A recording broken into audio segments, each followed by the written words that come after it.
नमस्कार, आप देख रहे हैं पंचायत तक। दुनिया के एक कोने में चल रही जंग की लपटें अब आपके घर की रसोई तक पहुंच चुकी हैं।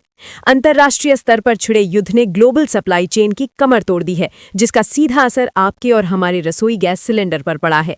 कच्चे तेल से लेकर एलपीजी के जहाजों तक का रास्ता कांटों भरा हो गया है। आखिर क्यों सरहदों पर चल रही गोलियां आपकी जेब पर भारी पड़ रही हैं? और क्यों सप्लाई चेन टूटने से आने वाले दिन और भी मुश्किल हो सकते हैं? देखिए हमारी एक खास रिपोर्ट।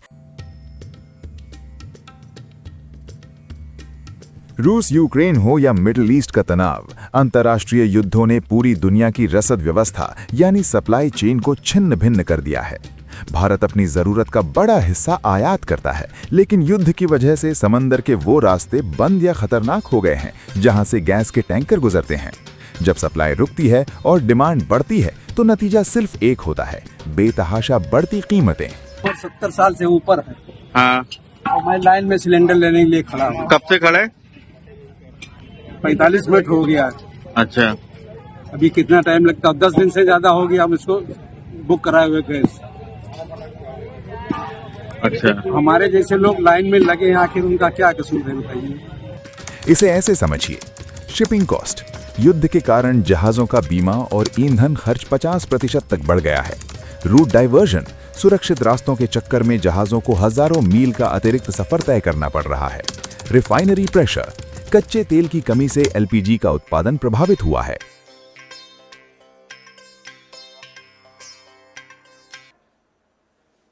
अभी आपने देखा गैस की कीमतों में घरेलू गैस सिलेंडर की कीमत सीधा 60 रुपया बढ़ा दी गई। कमर्शियल सिलेंडर की कीमत सीधा 115 रुपए बढ़ा दी गई। देश के केंद्रीय मंत्री, पेट्रोलियम मंत्री हरदीप पुरी, जिनकी जवाबदेही देश के करोड़ों लोगों के प्रति बनती है कि क्यों इस आग में झोंक दिया है, वो जवाबदेही से भाग रहे हैं और बच रहे हैं।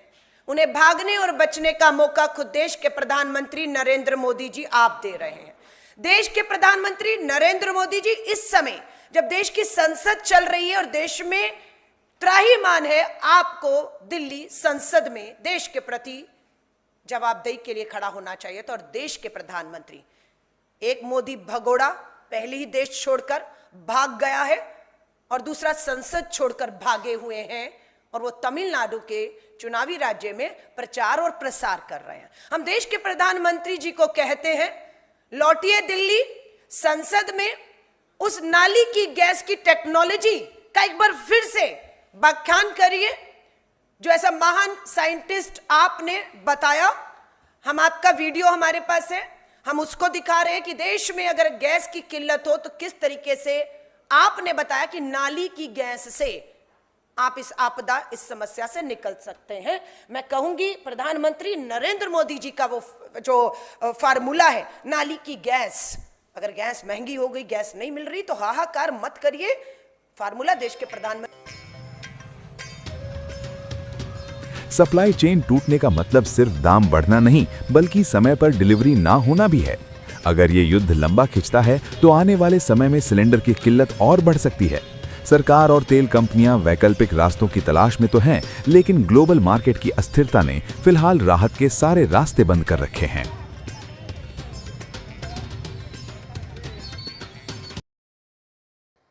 साथियों, एक तरफ बीजेपी एनडीए सरकार किसानों को लेकर काम कर रही है, हम देश को आत्मनिर्भर बनाने में जुटे हैं।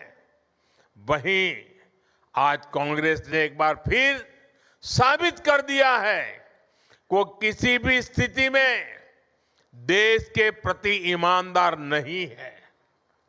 आज युद्ध से बने संकटों के बीच भी कांग्रेस सिर्फ अफवाहें फैलाने और अपप्रचार करने में जुटी है।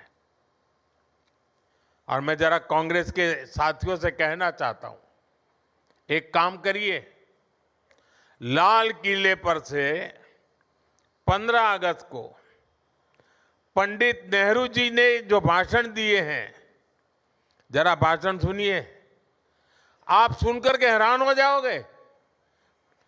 लाल किले से 15 अगस्त को एक बार कह रहे हैं पंडित जी कि उत्तर कोरिया और दक्षिण कोरिया में लड़ाई चल रही है, इसलिए भारत में महंगाई बढ़ रही है। अब उत्तर कोरिया दक्षिण कोरिया कहां है और यहां पर महंगाई बढ़ने की बात नेहरू जी कह रहे थे,